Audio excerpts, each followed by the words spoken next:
News TV.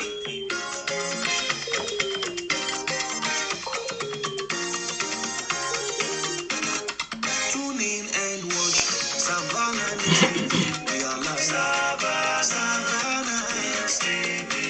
We create awareness about our place in Africa. Savannah News TV. We are distinct, we are focused, we deliver top-notch news in Savannah News TV. Equitable reporting without fear or favor. Savannah News TV. Things a positive change to us and our environment is our aim. Savannah News TV. Tune in and watch Savannah News TV. We are live. Savannah News TV. Our CEO Prince Kadekonle Oluchimi Jama. Savannah News TV. Bemi Leke, I'm a living witness. Keep watching Savannah News TV. Like and subscribe to our page on Facebook, YouTube, and Twitter at Savannah News TV. Good afternoon from here, my viewers across the world. I'm your regular host, Comrade Olujimi Adekanle. We are here again discussing the national issues concerning our country, Nigeria. And I'm bringing on board an interesting young gentleman, which is well known across the country, Nigeria. He has been a sound political analyst and a very, very articulate young gentleman. I'll bring on board very soon, just in a moment, to this studio, in person of Zadok Akintoye. I'm bringing on board very soon now as we are trying to link him up. Zadok Akintoye will be coming on board, and when he comes in, he will formally introduce himself to my viewers across the world. I can see my viewers in Far Asia, you're welcome. You can see those in America, in North and South America, you're all welcome on board Savannah News Television. We are trying to make a difference, and we're trying to bring to you people that can really, really analyze what is happening in that country, Nigeria. Permit me to bring in Zadok Akintoye. Zadok, good afternoon from here. You are live on the studio of Savannah News Television. You are welcome. My audience wants to know more about you as a person. Thank you. Thank you very much, Mr. Adekunle, for having me. And good evening from Nigeria. My name is Zadok Akintoye. I am the convener of what we call the Center for Advocacy and the Promotion of Education and Democracy. I am also the national coordinator for the Council of Young Leaders Nigeria. I also run several online platforms to provide access to information and education about Nigeria. And also, I am on Facebook always talking about Nigeria and critical issues of people. And once again, thank you for having me. You're welcome, Mr. Zadok Akintoye. We are going straight to the point right now because our viewers are eager to hear from you. You have been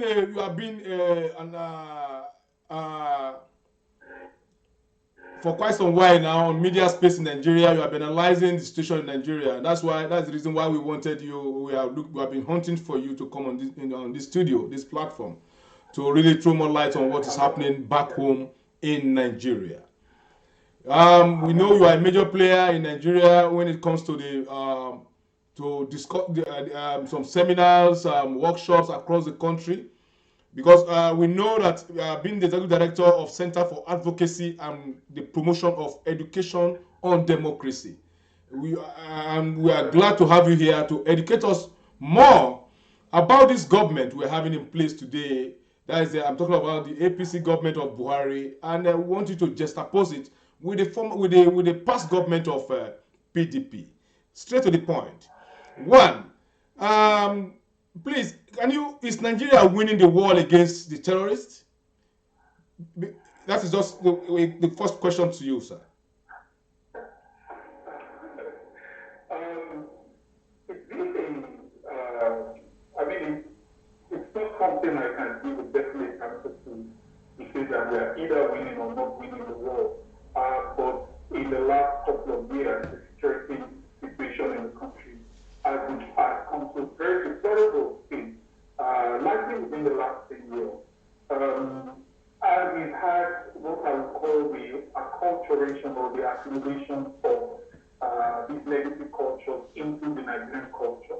The citizens are not very used to some of the violent things that are happening around us. The citizens have gradually become acculturated to them, and it's becoming something that threatening the existence of the country. The APC government in power, as under Muhammadu Buhari, has said that they have, done a lot. They've also said that they've invested a lot. But the truth of the matter is that for an average Nigerian here in this country now, safety is not guaranteed.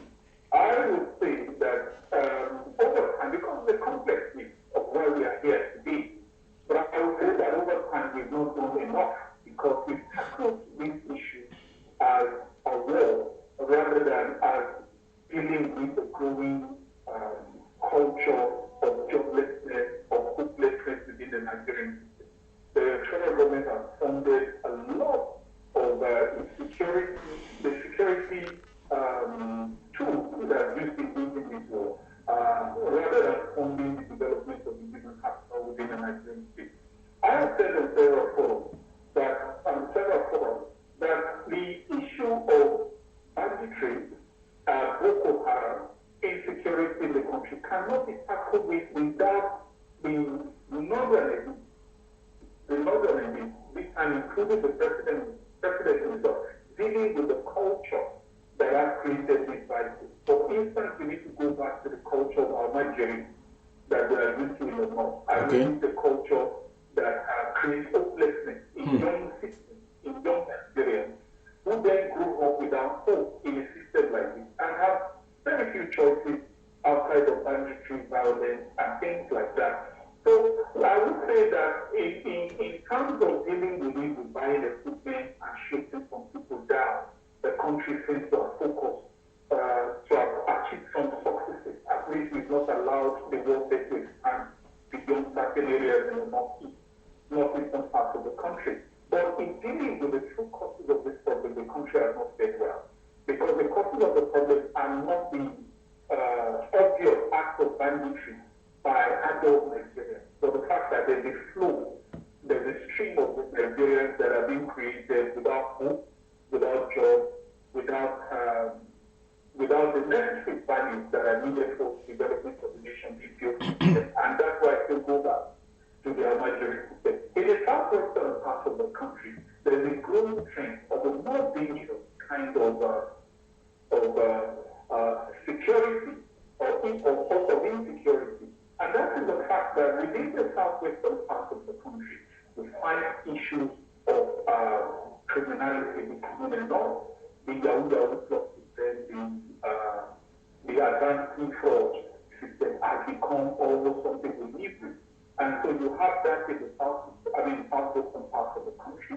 You have in the southeastern part of the country the agitation for independence by the Igbo nation. You have in the northeastern part of the country the Boko Haram and the banditry issue. Also in the western part. In the mid-belt of the country, currently you have the issue of earthmen versus farmers. And so across the country, there is really no place where you will find some peace or security. Thank you.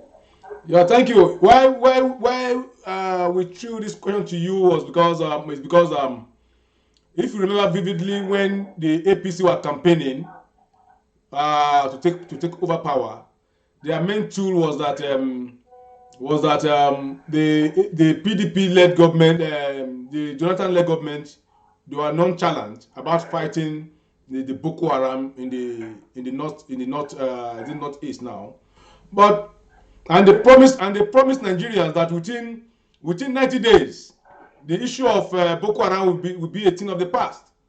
But to our surprise, we are seeing that instead of being the thing of the past, the terrorists are expanding day by day as the day goes by. Just yesterday here, we learned that some part of Niger State they have formed their own caliphate, which was never which never happened during Jonathan. I think I would want to be very political about this issue. I want to be a bit apolitical about it. Okay. And I'll be very clear. In 2015, don't forget that the emergence of the government in 2015 was based on the precedent that the current president has lost elections several times. And in that bid to win election in 2015, I think that there were certain mistakes that have been done by the institutions for having less government. Some of those mistakes included, allegedly, I mean, this is something that people pass around as information, the weaponization of some loan funding in a bid to ensure that in the event that they lost that election, they were going to set some violence across the country. Don't forget, the president has been quoted as having said that the baboon, don't forget the baboon and monkey contribute in blood. Yeah, the soak in blood, yeah.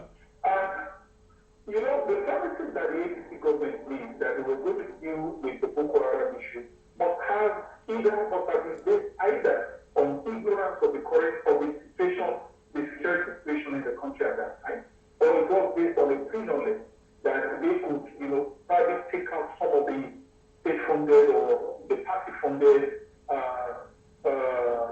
the criminals that they have put in place. Because in public discourse, you find people saying that the issue, the bandits that you see across the country now have become so machinery financed by the agency under Muhammadu Buhari to, you know, during the 2015 election, and that has not been satisfied. Whether this is true or not, I can say, but that's the information on the street. And so, if you look at that, if it were true that they funded bandits and machinery, you will see that it will be easy for them to have made that promise that they will deal with it 90 days. But they are not able to do that. Not because they didn't seek to, but sadly because some of the things they couldn't solve those problems. I should say that in this country, when we make the mistake of creating a system, that system oftentimes comes back to fight the entire country and to fight the country apart. There are politicians that keep funding acts of terrorism within the country. And most often these young men and women that they use and turn around against the system and have to be further funded or supported or rewarded. In the instances where you can't reward them, they sometimes go against the state, you know, to embarrass government. And that is what some have said has happened in the case of the growing banditry across the country. I would also say that if you go back to the north, look at the issue or the circumstance in the northern part of the country. The north has a huge population of young people that have no job. It has this Almagiri system that makes young people very vulnerable to using by whoever has the power, either using the elements of religion or the elements of finance.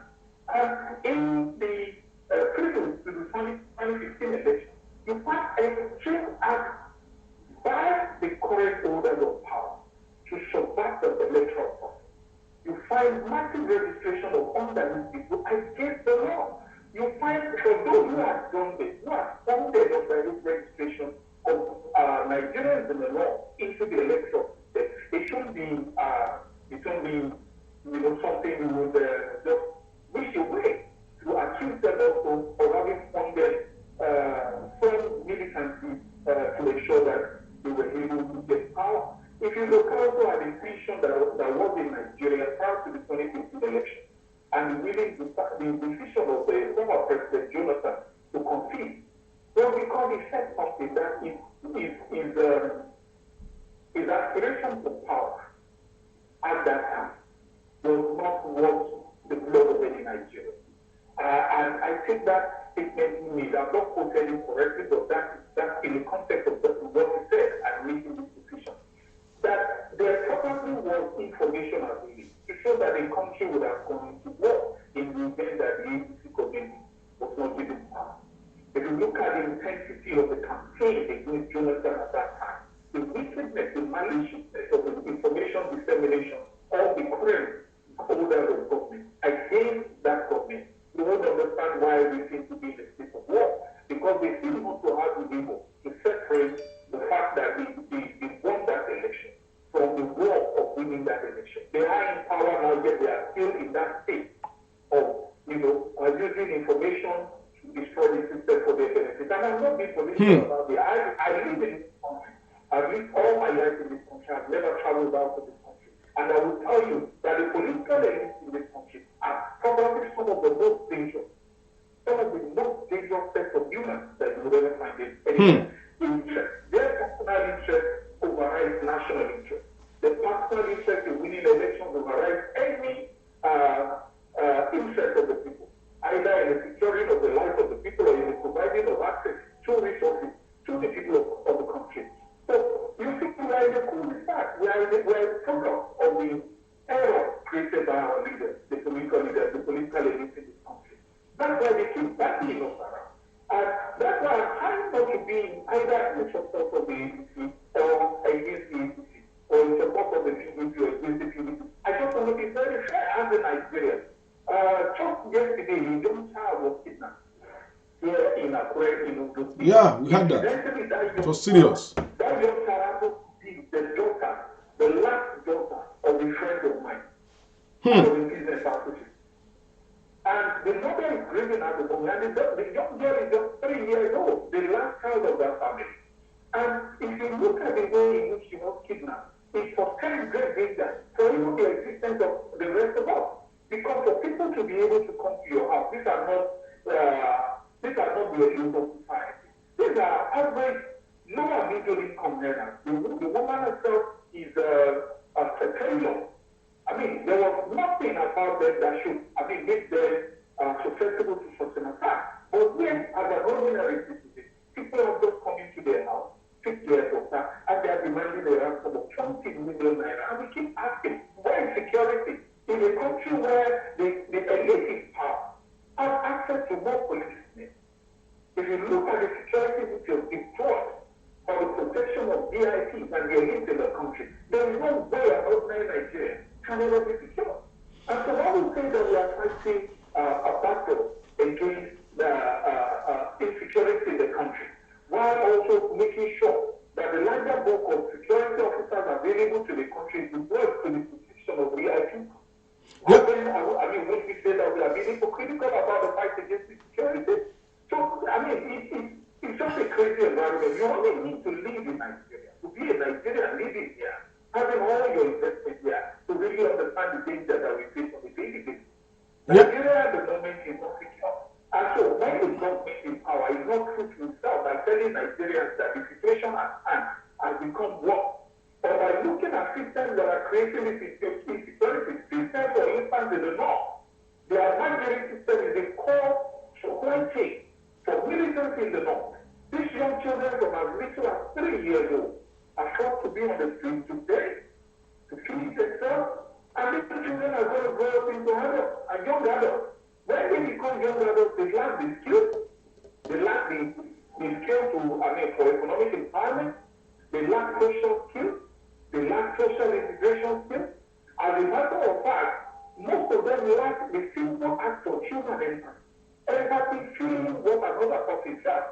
And so they become violent people. And that's why, if you look at the study, the quantum or the pattern of insecurity in Nigeria, and the character of the instigators or the actors of themselves, that is the bandits and the terrorists, there's a lack of empathy. Where people can't take a child from the mother and probably just take the child away. without looking at what will this other person be feeling. So that's the crucial we are in today. It is better for us as a country, whatever your political party, to come together to say that we are in trouble and then to look at how to deal with that trouble. Yeah. To keep excusing it as the line of politics. Yes, Zadok. Yeah. Well, as you have said, you have been in the country for throughout your life. You have been in that country, and if you study the situation today of this government, we learned it was alleged that the amount of money they have borrowed for the past 6 years in this administration is more than what Nigeria has borrowed from inception. And if they have borrowed such huge amount of money and we are still having insecurity in that land, what do you think is responsible for this? You see, the issue of our debt, for instance, Nigeria is not a rich country. Nigeria is also a country where the average Nigerian produces very little to have good GDP. Nigeria is a service-oriented civil public service where we don't produce anything, but we don't have this large population of people working for government to collect salary. The bulk of Nigerians that are into private enterprise don't produce. We basically merchandise what has been produced in other countries. So we can't provide jobs because without production, you cannot increase the jobs available for your people. So Nigeria is in that position where it has no choice but to keep borrowing. And what it is borrowing for, unfortunately, is not the funding of systems to create more jobs. It's the funding of systems to service the service system, and I use that in quotes. The service system in Nigeria, the public service for in the country produces almost nothing. The public service is all. The public service in Nigeria should be close to about 500,000 people across all states.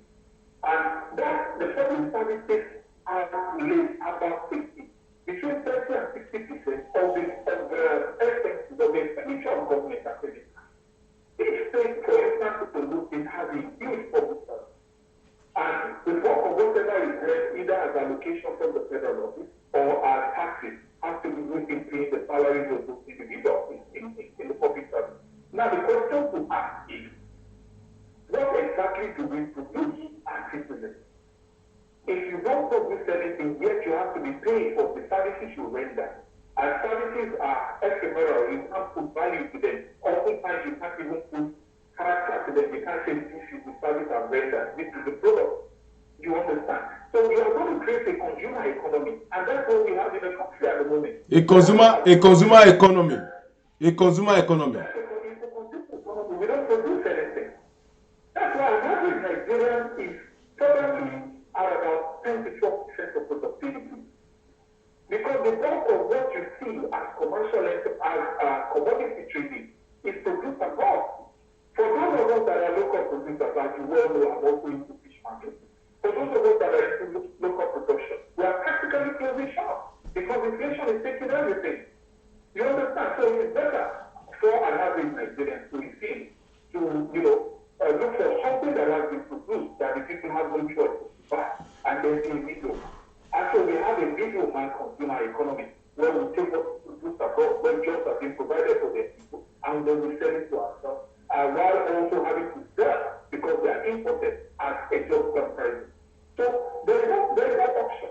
The larger bulk of Nigerians don't pay tax, and sincerely, they will never be able to pay tax because taxes are expected to be taxed on the interest we are making. What interest are we making as Nigerians?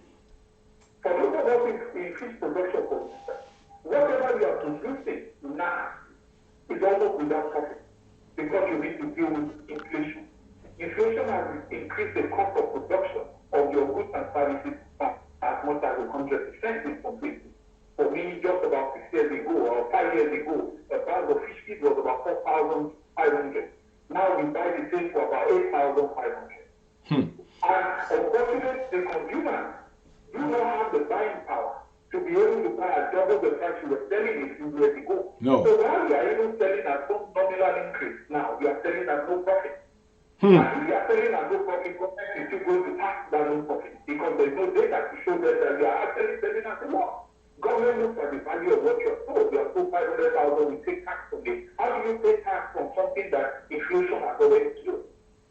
You understand? So we are in a situation where we are homeless at the moment, except we find, if we borrow money as a country, we put at least 70% of that money into systems that can generate income for government. So if I may ask you, Zadok, if you said we should invest 70% of the amount being borrowed into, invest it in what you can produce. What you see, the problem of Nigeria is not investing or what to do. Nigeria is vast with a lot of is blessed, let me put it that way, with a lot of mineral resources, a lot of even moribund entities. They have been moribund. They just abandon them. You know, we have, like in the south, we have the palm oil everywhere, but it's abandoned. Reason because everybody in Kano we have the granite, we have the pyramid. We are the pyramid today. You understand? We have a lot of mineral resources, but everybody is going towards. They are all going towards this crude, and this crude, according to findings, in the next 15 years, the crude will not be there again. Let me tell you where the problem is, because you mentioned some of the money down industry, and I want to take us back. There are consequences for every action that is taken in the country. At any point in time, whether in your family or in your society or in the state and in the country at large, the abandonment of public infrastructure is not something we could ever avoid. And I will take you back to history. Now, the advent or the entry of formal education into the country during the Awolowo era, where government said that we must promote education for all, there are consequences for how we accepted the British education, the formal education. Some of the consequences are because our parents accepted to educate their children, not because they expected their children to produce, but it was for passion. Our fathers gave education as a matter of competition between their parents and their neighbors. It wasn't because they were being educated to go and solve the problem of the country. They were being educated to populate and consume from the country. So if you go back to the early 1960s, when the British were exiting Nigeria, one of the things that the founding father, so to say, of Nigeria did was to promote education in the Southwest, for instance. Now, that promotion of education in the Southwest, they didn't handle the marketing. The mission of that education was not clear enough. And I say this, when our fathers were educated by their parents, they were sending them to school because they saw the few people that had been educated, how they were being well fed by government in power. The few spaces in the public service needed educated manpower, local manpower. So anybody that went to the university was, encouraged to quickly go into the service, civil service, and was given money. That character exists today, where the work of citizens are looking at joining the civil service not because they want to produce anything, but because they want to be part of the privilege that are paid salaries that they didn't have. Our father sent our grandfather sent our father to school to get education to do work, so that they could boast to their neighbors. They could also, compete with their father. That's why they sold their farm. Why you get government? You need to go back to ask them, why did we do what we did? Why did our forefathers leave the farm? Why did they stop producing? Why was agriculture seen as something for the poor? This paradigm was created over time because we shifted attention to get the white man's education without also gaining the purpose of finding the purpose for which education is given. That's why you find people who go to the university to study stupid things like philosophy in a country that does not produce anything. People go to the university to acquire certificates that will never be useful for any purpose. Because the purpose of education for us as the people is to increase your value, your social value, without increasing your capacity to produce anything. Exactly. That's why you have engineers working in the civil service sitting down. We're talking about more about this. How will those industries produce in a country like this? If you have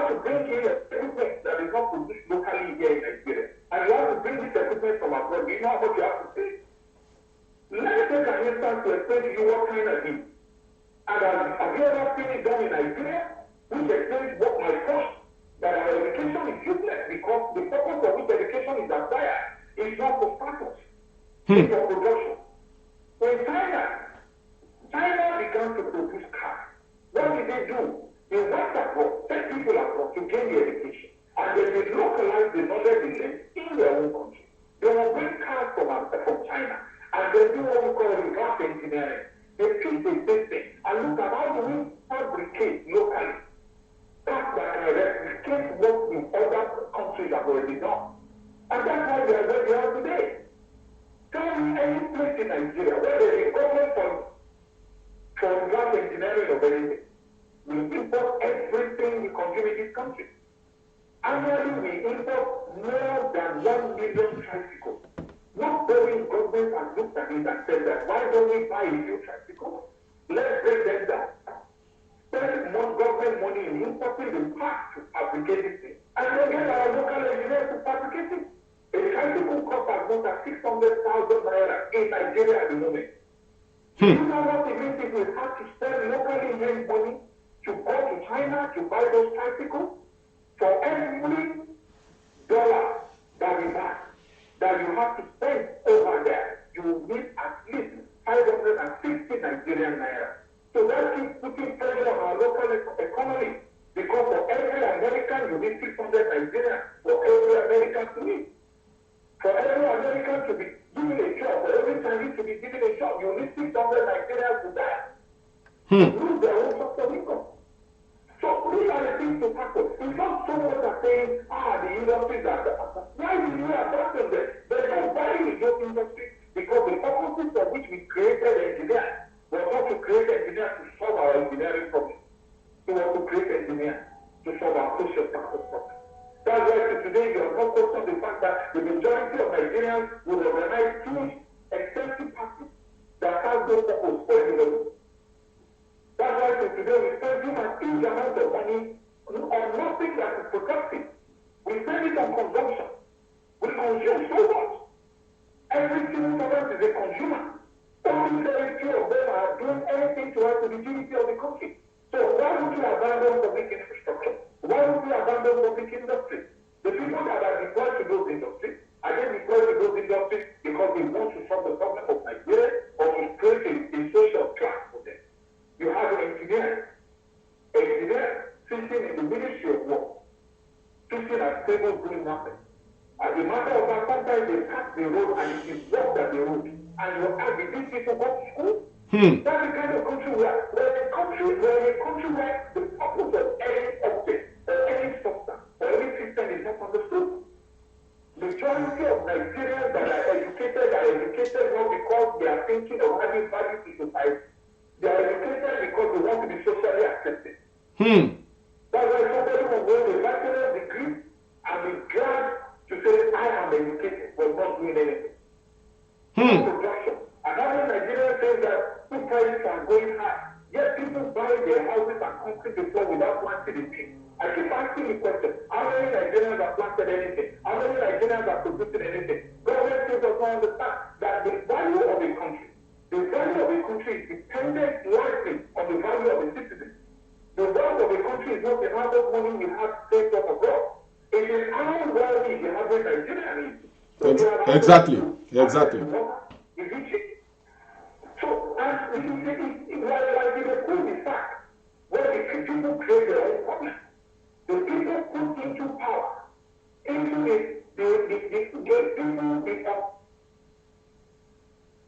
public expenses, public income on their behalf that are incompetent. That's why I kept asking, and I'm not saying this for political reasons. What is the antecedent of the current president of Nigeria that would justify having him as president of the country?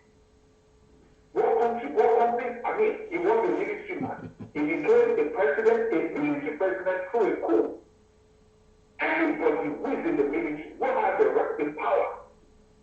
Who have organized the coup and become the president? Even the John Coffey could be president of the country through a coup.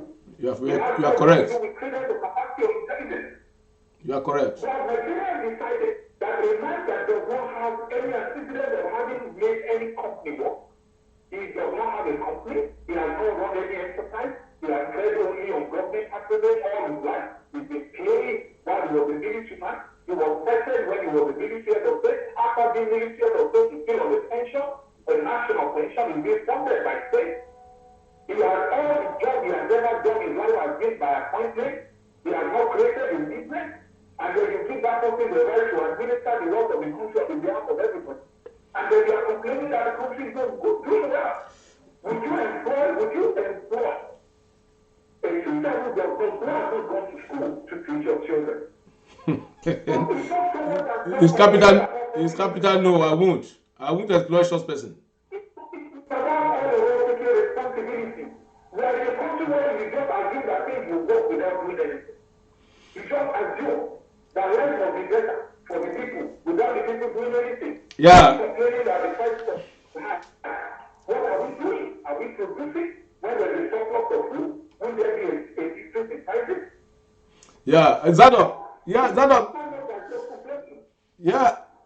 I know. You see, you have really make a clear point here. No parent will engage a stark illiterate to come and teach his or her children at home. No parent will do that. And now I'm sure that's one of the biggest mistake made by Nigerians.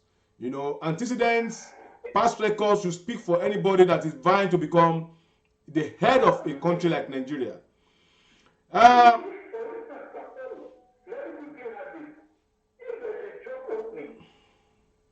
In bank or in general manager, will the president, this current president, will be applied?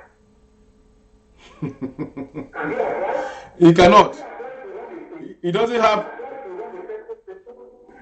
the qualification. Where are the credentials?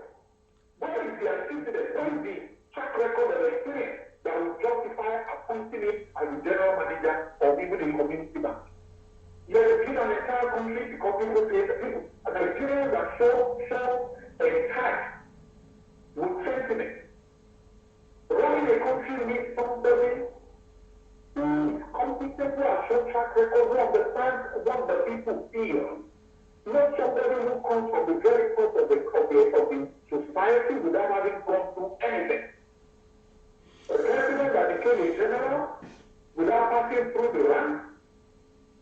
Anybody that was born in the early 40s who had joined the reach would have been a general before they were 30 years old. You are very correct. You are very correct. It has nothing to do with track record. It has nothing to do with competence. The colonial masters were leading. It was those that were leading that they were putting in position. You take them to Canada and then bring them back and they become colonial without doing anything. Yeah. The bulk of those who became generals that are running this country go back and have, apart from the fact that they participated in a civil war where they had no choice. What have they done individually to add value to the country? I keep asking. So it's when the citizens understand that nothing happens by chance. Nothing. Everything is deliberate. Every vision must be worked deliberately. There must be a vision, and then you must encourage people to go and in line with they have capacity to drive that vision. We have a country that is complex, a country of over 200 million people allegedly, and then we are not looking at how do we look for Nigerians across board. Nigerians that have experience across board. Nigerians that have, citizens that can interface with people across different tribes, different ethnic units, different religions. Because you need a Nigerian that can bind the Nigerian society together. But we can look at that. We are so intoxicated with just choosing people along partisan lines. Not because they are competent, not because they have the mental capacity, not because they have the track record, not because they have done anything well, not because they are leaders for the country, but simply because they are the only privileged people in Nigeria. Thank you. Yeah. Yeah, I want to ask you a question because you have been hammering on competence and competence, right? Are you a believer of federal character?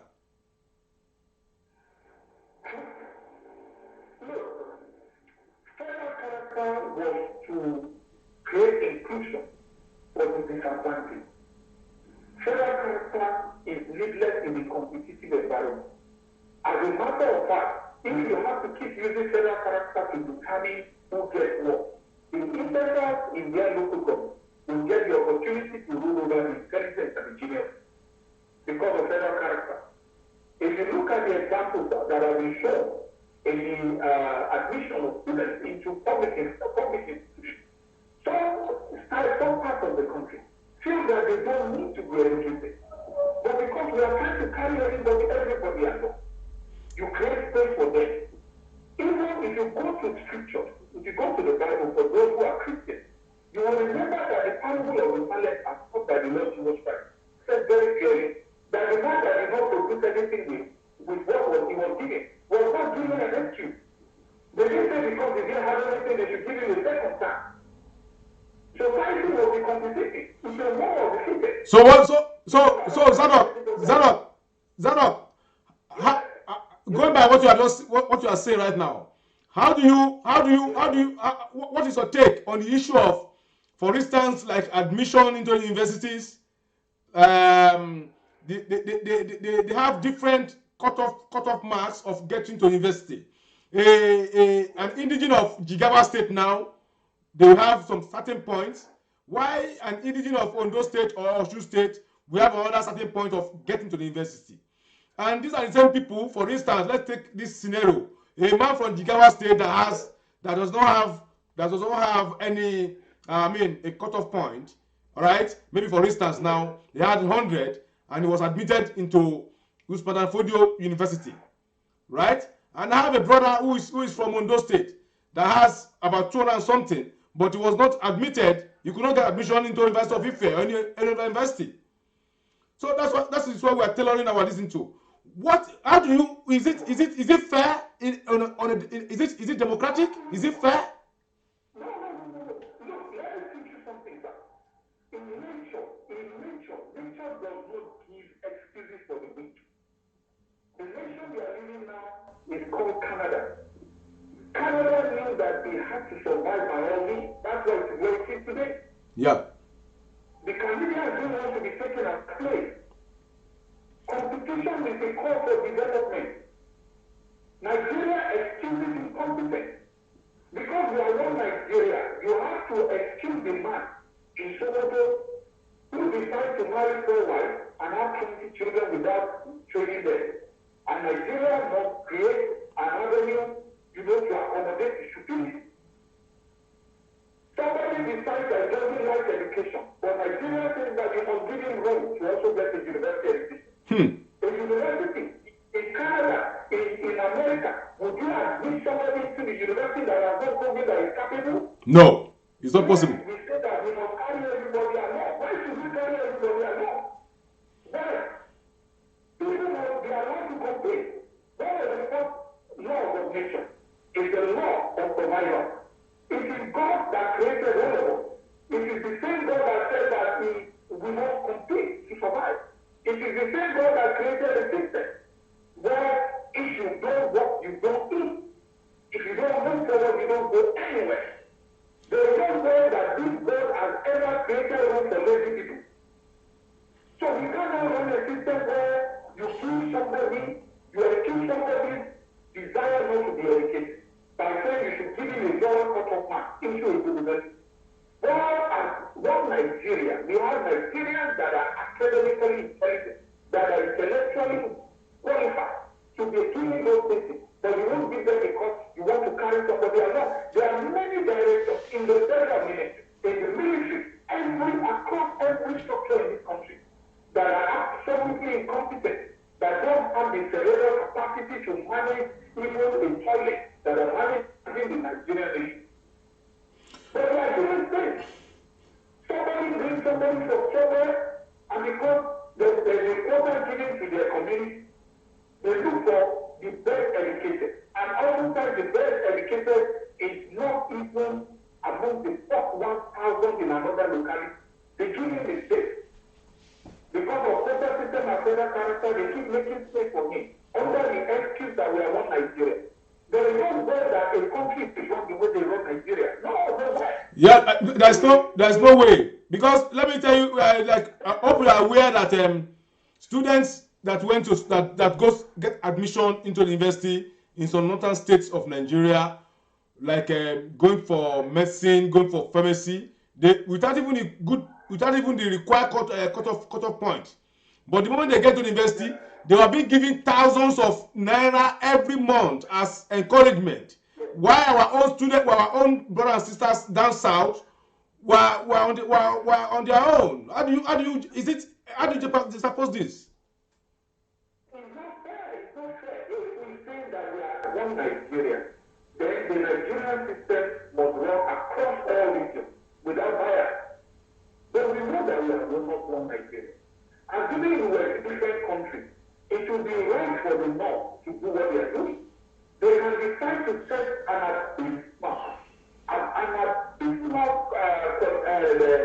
limit for competence to be given to be made in doctors. They can set any standard for themselves as long as they are willing to live together with the product of their incompetence. But the misfortune is that we are one Nigeria. When the incompetence of somebody from the north or from the east or from anywhere can be federal character supported until it becomes the head of the government agency. Sometimes it's showing up when you see the deliberate opportunities given to people who don't have the mental capacity to run the system. Some of them have ended up to be directors in the federal civil service. Some of them have ended up being controller generals of whatever parastatal or government. Some of them cannot even resign properly. We saw recently a controller general of a federal government agency that couldn't read. How did he become that? A police officer at his level that could not read a statement placed before him. The system has protected him all to making the chief of that place for federal character. You understand? You see sometimes senior public servants that don't even have the competence, the intelligence, to keep an eye on it. But they are the ones in charge because of federal character. But if we say we are one Nigeria, then there will be one system that all Nigerians are put through. You are not saying because we have federal government collection and the northern people who are disadvantaged because they choose on their own not to go to school must be given cut-off mark of 4 out of 100, cut-off mark of 20 out of 100. And again, the young man from the southeast who has scored 70 over 100, who is not in mistake. Because everything is done like that. Yeah, Tell me what system in the world support the institutionalized disadvantages for stupid people. There's no system that does that. Zadok. No, who do we blame for this? With our findings, this thing has been happening from our founding fathers. Because I remember when they wanted to establish Ahmadu Bello University, then because of the competition, then the Premier University was already in place. That's Ibadan was already in place, and the North wanted to have their own university. And when they brought the proposal, and I remembered, and I read it in books, that Savannah of Sokoto was advised that the North was not ripe enough to have a university, because when they carried out the statistics, they realized that very few Northerners were interested in education. And he told them, he said the school must be established. If that the worst case scenario that they just open the gate of the university, let cows go in there and read. Understand? Which means our foundation has been faulty from beginning. With all this scenario, do you believe in one Nigeria? Look, I will tell you very clearly, and I'll be passionate when I say this, that the continued existence of Nigeria as it used to be will not be beneficial for 10 generations coming. And the simple reason are part of the things we call. There is no nation that develops without competition. Nigeria, the region of Nigeria, are not competing with each other for anything. We are not competing for existence. That's why in the southwestern part of the country, we are not able to be fed by somebody in the north. I would rather, if I was in northern, I would rather food somewhere else. If the Southwesterners are not going to provide their food, let them die. God does not make excuse for anybody. It is the when we are created into the world and we are here, one of the purposes of which we are here is that we must use the system to the advantage of wisdom. You must work the system to the advantage of your people. Today, America is a developed nation because America has to compete for existence with nations like Russia, with nations around them. It is that value, that competition that has created the great United States. Yeah. Nigerians don't think that they don't need to compete for anything. So how can you develop as a nation when you are not competing with anybody but for the central force? Why does somebody be giving me money from Abuja? Why? Why should we? Look, I'm a defender of, I totally support the high court for what they're doing, that they need to get nation. You know why? If the internet begins to develop, and their development becomes a threat to my life as a Southwesterner, I will be forced to also develop. So are you? Are you a believer of Odua Nation as a Yoruba man? The purposes for which we are creating Odua Nation is so that we can develop as a people, having the advantages of a commonality of language, of culture, of ancestry, of tradition, of belief. Then I defend that. But if it is so that we can continue to use that to negotiate for what we can get from the center, I don't defend that. The Odua Nation, look, you are in Canada. Let me give an example. You have a Frenchman living in France, speaking French. You have a Scottish man living in Scotland, speaking Scottish. You have the Englishman living in England, speaking English. You have the Spaniard living in Spain, speaking Spanish. Don't you see that nation is about language, ancestry, commonality of this expression? Yeah. What's common about us as Nigerians? Tell me what is common. We have a commonality that is anchored on colonial disaffection, colonial wickedness. We are still perpetrating that colonial craziness till today, where the resources of the people are taken to the center and shared to the advantage of the people. We are doing the same thing today. We are not purposeful. I keep saying that if we can have a Yoruba nation, I support the Easterners because I know that the technological development of the East will bring common sense to the Southwest. If the Easterners begin to develop, they begin to develop cars and sell to us. They begin to develop tricycles and sell to us. If they begin to become rich at our expense, then we will know that the future survival of our children is for us to also develop. It is competition that causes nations to develop. Who are we competing with in Africa? With Benin Republic? Benin Republic is even the same way we are. There's nothing they are doing. They are not developing anything. We are not competing with anybody. That's why we are comfortable to say we are big brothers in Africa, big brothers of who? That's why I appreciate the development in Ghana. We then the Ghanaians begin to launch satellites and begin to launch people into the air and threaten our existence. Then we will want us to know that we must survive. I will support that. Keep the food in the north and don't give it to us. If hunger catches up, we will know that we need to plant.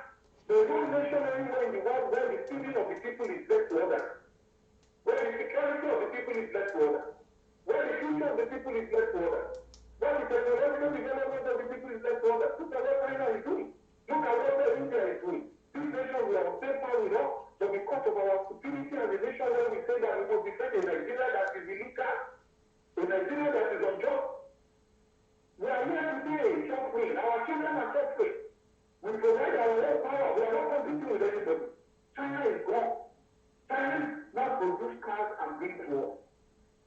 Before we realize that we are dependently independent. We are exclusively independent. Our independence is just imaginary. Today, to fund our budget, we borrow money from other nations. Do you know that? Yeah. I mean, to the benefit of the audience, I quickly want to share this. If Nigeria was a nation run by intelligent people, one of the first things you will do is to put policies in place to encourage Nigerians abroad to bring their money back home. Whether they are stolen that money, whether they have looted that money, you have to encourage them to bring that money back home. You have to encourage them. Nigeria has more than, I would estimate this, I don't have the value at hand, but I would estimate that Nigeria will have more than $10 trillion in other people's countries all around the world. Of course. That More money than. in Nigeria will do value. If you put our fund you are talking about, somebody with his own money that they are stealing from Nigeria, build another one to help our people. Exactly. They will build it in Nigeria. Exactly. Because we are not running Nigeria intelligently, that's what we are today. That money that people are comfortable to steal from Nigeria to save abroad, America will not allow it. America has corruption running its system, but America will not allow even corrupt money to be paid abroad. You are very correct. The corrupt money to stay in their country for their own development. But look at us. Why came into power? One of the reasons why we are suffering today is because of the unintelligent rhetoric that the president plays. We are also saying those who stole money have become richer under Buhari. Most of them, when Buhari was coming into power, they took those money and converted them into foreign currencies and saved them abroad. Yeah, you are very correct. You are very correct. You are very correct. You are very correct, Zadok.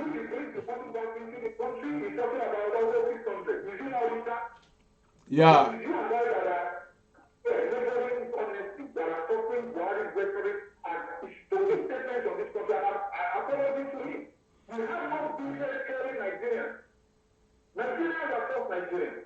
You don't care them to save their resources in another man's country. How does it benefit your people? That's why when Jonathan said that corruption is not about stealing alone. He was saying the right thing. You are very correct. Well, Zadok. Yeah. It is against the sovereignty of Nigeria to chase Nigeria, even if they are stealing money, to chase them out of the country, to let them keep those money abroad. When they are going to keep the money, are they going to increase them? No, they are using the money. They are using their money to develop developing countries. How many Nigerians are Britain jailed over there for bringing money there? No. How many?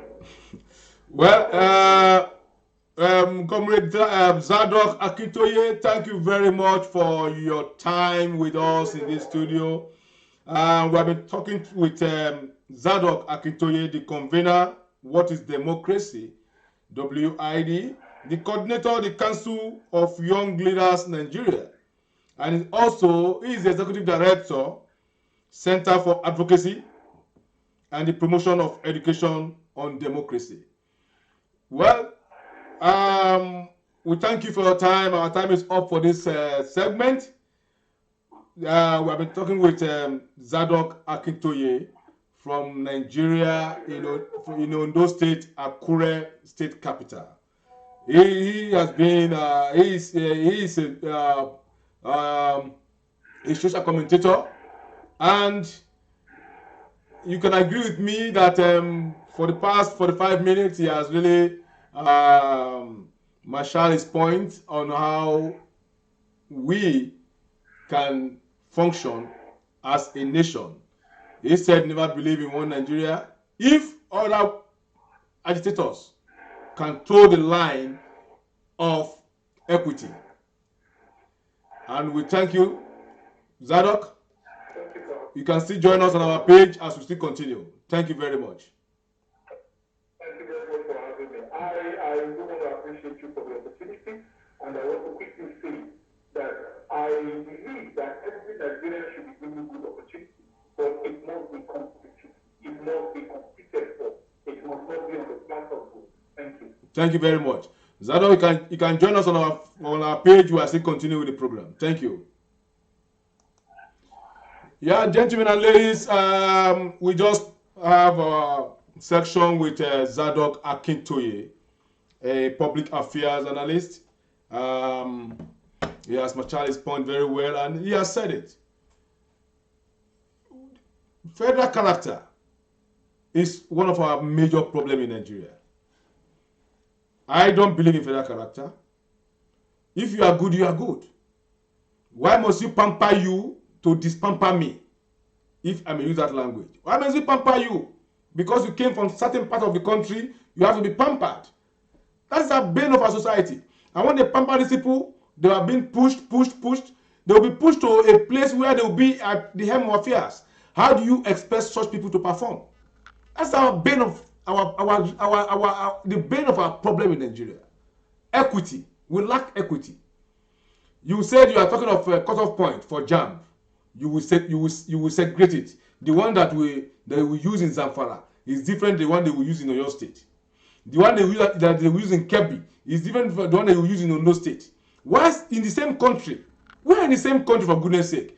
Everybody should have a level playing ground. It's not my fault that we're not educated.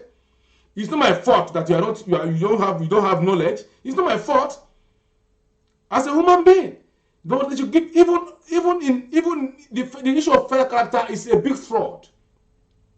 You will see them third class in NNPC.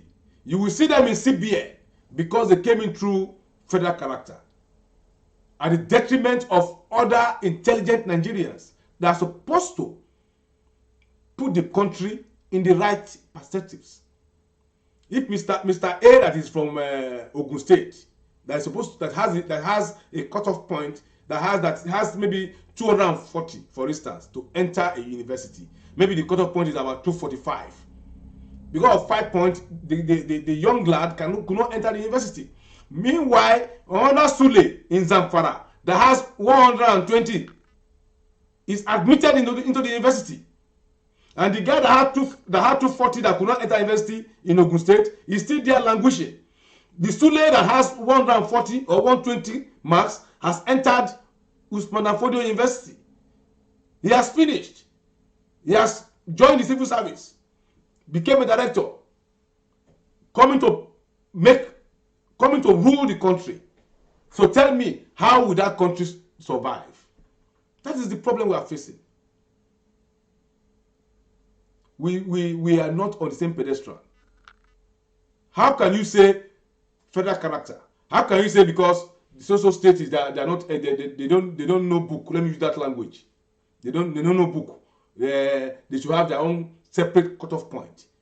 That is not acceptable in a just society. Everybody should be equal, should be treated equal in a country. That is our own agitation. I support IPOB and I support Oduduwa agitation. The only thing that I don't support some characters of Kanu, Nnamdi Kanu. Because if you are fighting for IPOB, yes, I support IPOB. But you can't be fighting for IPOB and be insulting my own people. Because I saw some of his clips where he was insulting some Yoruba leaders, insulting some Obas, insulting some pastors from Yoruba and all those stuff. I don't buy that. That's my only observation with Nnamdi Kanu. Because he can't be insulting my own people and he wants me to be in the same line with you. No. I remember I was insulting some pastors from the western part of Nigeria. He was calling them names. And that is when I said no, I can't be part of this character. But I support the Igbos going to go on their own. Let them go on their own. I support the Yorubas going on their own. Let the Hausas too go on their own. Because the first thing about a country is language. We must speak the same language to understand ourselves. That is the issue. Thank you, gentlemen and ladies, for your time with our program today. We are going into another segment of what is trending. We are turning to the whole world to listen. The government of Nigeria has they are planning that by next year, January to be precise, they are going to start giving 40 million Nigerians 5,000 transport grant monthly to replace the subsidy. 40 million Nigerians. And when we sat down here, we check it. They say they want to replace the subsidy because the subsidy is it too much or too exorbitant, whatever. They could not cope with the subsidy. Now you are giving 5,000 naira to 40 million Nigerians. And when we make our calculation here, 5,000 naira to 40 million Nigerian equals to 200 billion naira every month. Which means the government will be spending 200 billion naira every month for transport grant monthly to replace the subsidy. But meanwhile, they were complaining that the subsidy was too high for them, and what they are paying for the subsidy then was 150 billion. So our question is, do they really have direction? What is their motive? What is their motive? You are abandoning 150 billion you could not pay for 200 billion you want to be paying monthly. Our own concern here is that how do you identify these 40 million Nigerians? How do you identify them, these 40 million Nigerians? You are going to be giving 5,000 naira every month. Our problem as a nation is insincerity. We are not sincere with ourselves at all. And corruption cap it all. We are not. Corruption is not all about stealing money, according to what Jonathan said then. It's not about stealing money. Corruption is encompasses a lot of things that you are not doing rightly. You will see that these 40 million Nigerians they are targeting now will be their relatives. These 40 million Nigerians will be their families. These 40 million Nigerians, you will see that one person will bring 500 people to fictitious name to collect 5,000. They will go and manufacture name that is not that does not exist to get this 5,000 naira monthly. Because I remember what was happening in Niger Delta then, when they are paying them some money. Some people will bring 200 names, fake names, to collect money. To collect money for Niger Deltas then.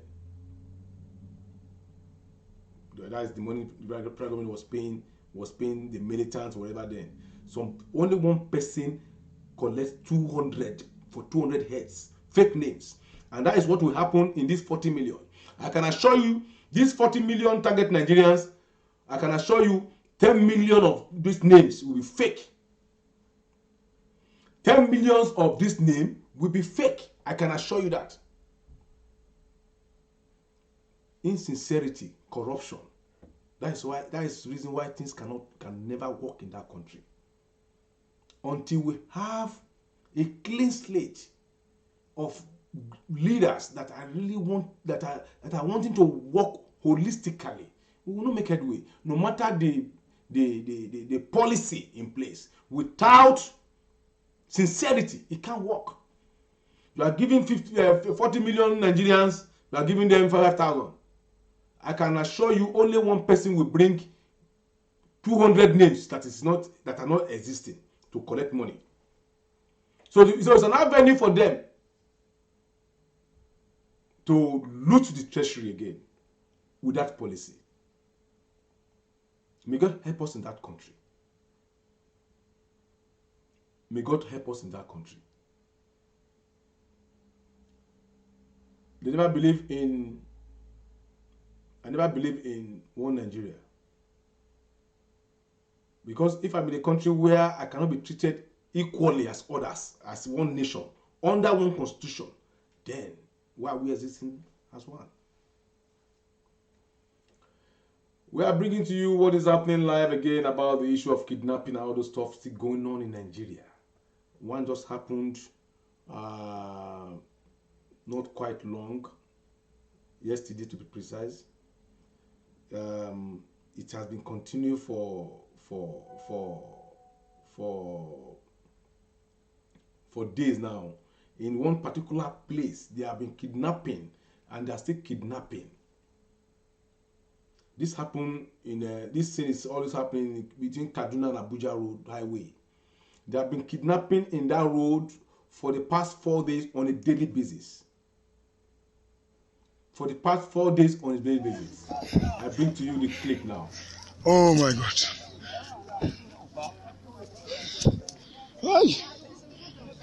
Kai, wannan ɗaukataka ta mota kawai. Yesterday. Samu wani mota ka sata. Yesterday.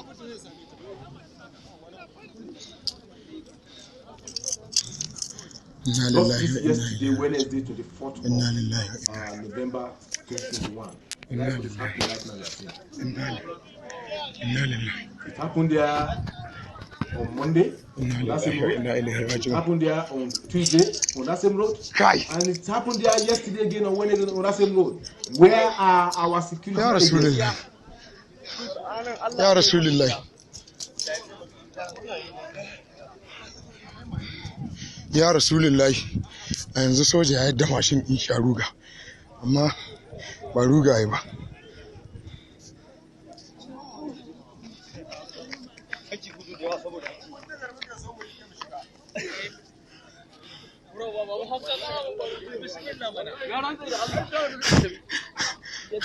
Allah muke tsoro. Wa'annan fa, ka san? Fasinja ne. Inna lillahi wa inna ilaihi raji'un. Inna lillahi wa inna ilaihi raji'un. Kai jama'a, jan da mutane ke gudu. Gaban ba kyau.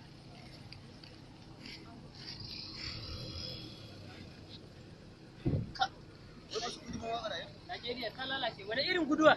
Kaga sojoji da kansu sun zo guduwa sun dawo baya. A kwanciya suka yi, ba gudu suka yi ba. Wallahi tallahi kaga motar wannan waye mai motar nan? Ga wata jaka nan. Waye mai motar nan? Ga jaka nan, ga jaka nan.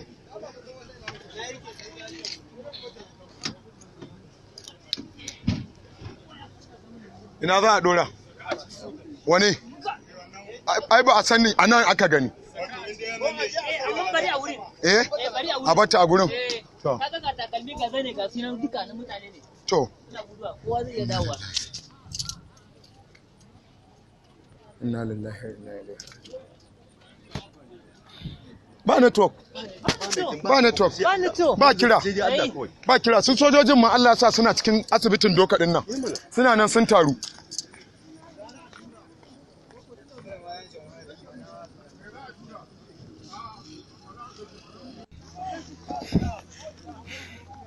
Oh my God.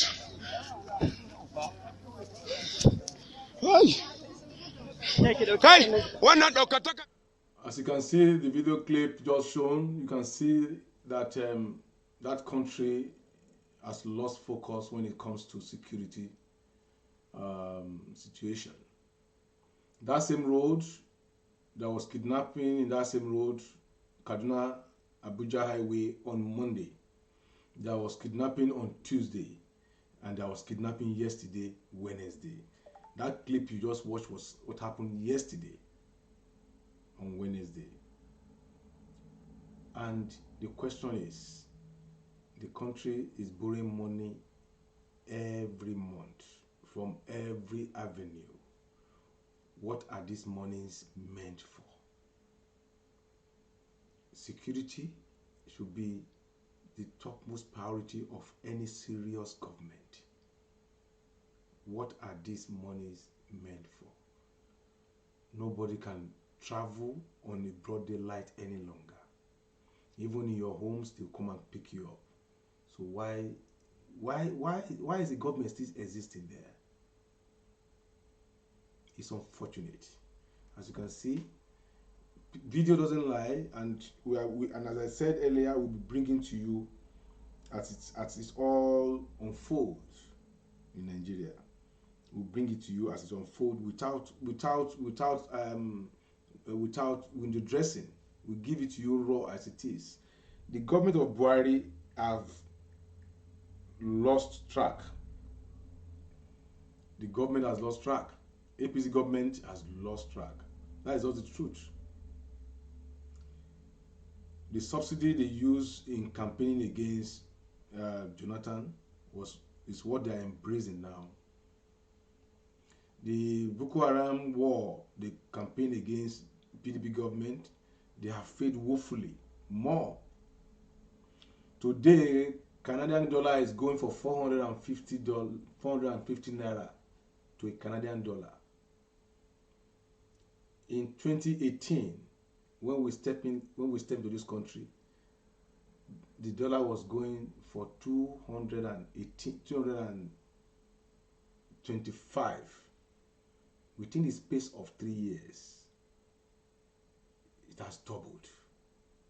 Our naira is fast becoming a tissue, a toilet roll for that matter. It's unfortunate. It's unfortunate. Like and subscribe to our page on Facebook, YouTube, and Twitter at Savannah News TV.